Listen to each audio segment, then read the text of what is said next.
Things are down in the dumps for Deadpool's Ryan Reynolds and Blake Lively too. The MCU saying, why? Why did you have to sue that Justin Baldoni guy? New emails out, and it has fans shouting, how low can you go and what's going on in Hollyweird? Today we'll tell you if this is another Johnny Depp versus Amber Heard. And this time, the word is Blake Lively's career could be over.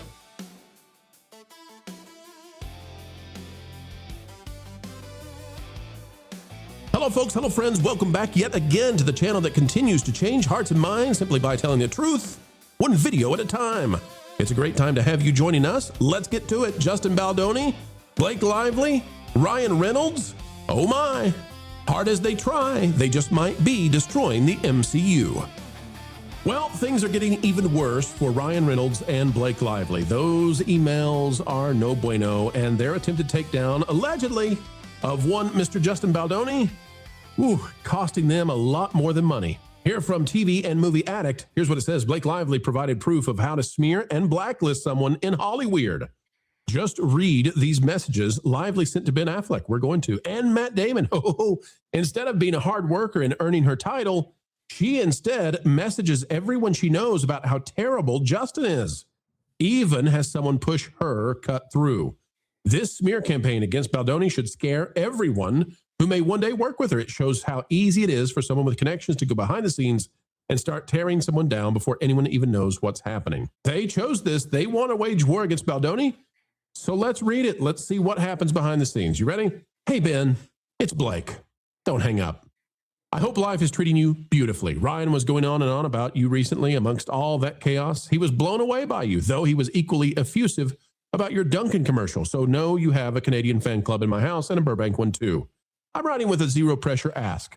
I've just come out on the other side, well, almost to the most upsetting experience I've ever had on a movie. The making of a documentary of this film would be more interesting than the movie could ever be. It's like if Wild Wild Country, Fire Festival, and Going Clear had a baby with The Room. The Room also works though. Anyway, I ended up rewriting and restructuring the entire script. I also ended up having to direct the movie via the chaotic clown director, actor, producer, financier, studio head at the center. Yes, that's all the same person. Oh, and did I mention he and everyone had the movie is in a cult? If I would have just formally directed it, it would have been much easier, but having to troubleshoot through his taste, ego, and pre-existing decisions made it so difficult. And that's not even touching on any of the wild HR issues and beyond. Anyway, now I'm in a bake-off with him in the edit. He's been editing since, I kid you not, July, and they gave me 10 days to do my own pass. We have a bake-off in 12 days, but I have a friends and family preview in New York on Saturday. In the meantime, I can get one round of notes or feedback before we duke it out. If you have 1:58 of free time at any time in the next few days, would you be willing to watch the movie and give me ideas or notes? I will pix it to you. You can literally text me a voice memo so you don't have to formally write thoughts. If your wife or kids are around, I'd love their opinion also. FYI, it does cover violence, so no one is caught off guard. I'm such a fan of Jennifer's. I've told her so as much every time I met her, and it would be an honor to have her take. Again, zero pressure. I just want it to work. Blah, blah, blah, blah. Okay, so there's she rips into Baldoni here. What about this one we've got? To Matt and Lucy, Matt Damon. If the offer is still open to watch the movie, Pix will work great. Easiest ways to log into Blake's account whenever you're ready. If you text her, she can give you the login and code, blah, blah, blah. Okay, that's set up. Here's what Blake actually said. Blake here, adding more zeros to the pressure. Thank you for even considering. And it's not a bad movie. So you knows you just may enjoy some of it. Be warned, it covers some of that violent stuff. The movie nearly killed me. The director, co-star, producer, financier, head of the studio, yes, all one person, she's so clever, had zero experience. But the good news is he also has no taste, an enormous ego, but only because he's in a cult and believes he's our century's prophet. I wish even one of these things was hyperbole. Anyway, juicy stuff. I told him on day one, after so much crap had already gone down, I don't need anything from you. I don't need you to guide me or make me feel good. I've got me. All I need from you is I just need you to not make me feel like crap. That's it. I've got the rest. And that became true. What I didn't anticipate was having to do everything in this movie. I rewrote the entire script. I directed every actor. The DP was coming to me when he couldn't get anything from him. So way too often. Then after all this, Justin wouldn't bring me into the edit. He had no idea what he wanted because he didn't author any of it. They gave me 10 days to scrap together an edit to compete with an edit he's been making since July. I've been asleep about an hour and a half each night because that's obviously not enough time. So I've just been gutting it. There you go. This is how she set up. This is how she tried to destroy Justin Baldoni in terms of his reputation, because she's going to some of the most famous names in Hollywood so that they'll say to their buddies and pals, don't work with that guy anymore.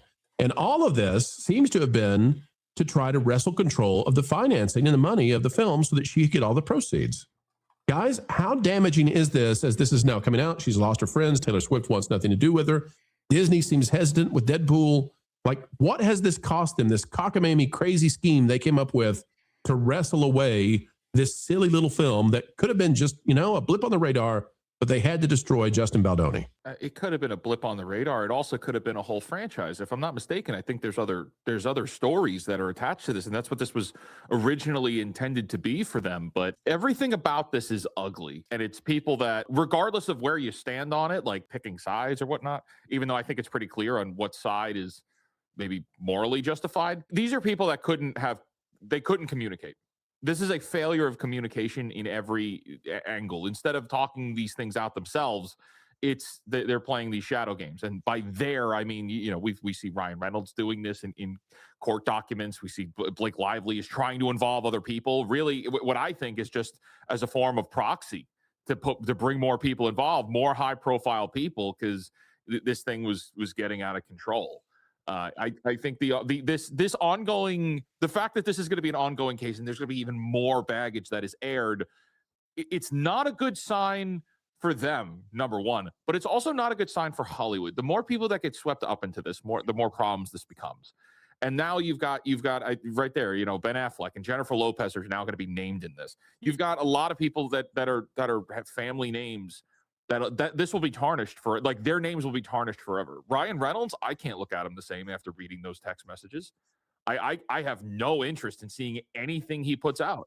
Most recently, I was, we were talking about Green Lantern, and the trailer came up for the 2011 Green Lantern, and I goes, oh, remember that? Oh, and it's, oh man, now I got to remember how terrible that was. It's Aquaman with Amber Heard. You can't look at these things the same, and that's the outcome of this. That's these controversies. That's what they do. They poison the audience. Yep. And if we go to this real quick, I want to show you guys Rich and Fabulous, excuse me. Why Justin Baldoni is selling his $8.9 million California home. It's a video that shows his home, and he's having to sell it. Why is he having to sell it? To fund these, the legal team, the legal side. This guy has literally been driven into losing all of his assets. And it's amazing if you go through this and you watch. He now has to live in a $2 million home. Just over $2 million. Probably. For just the price of a cup of coffee a day, you too can keep Justin Baldoni in the lap of luxury. Is that Amber Heard? I hope not. No.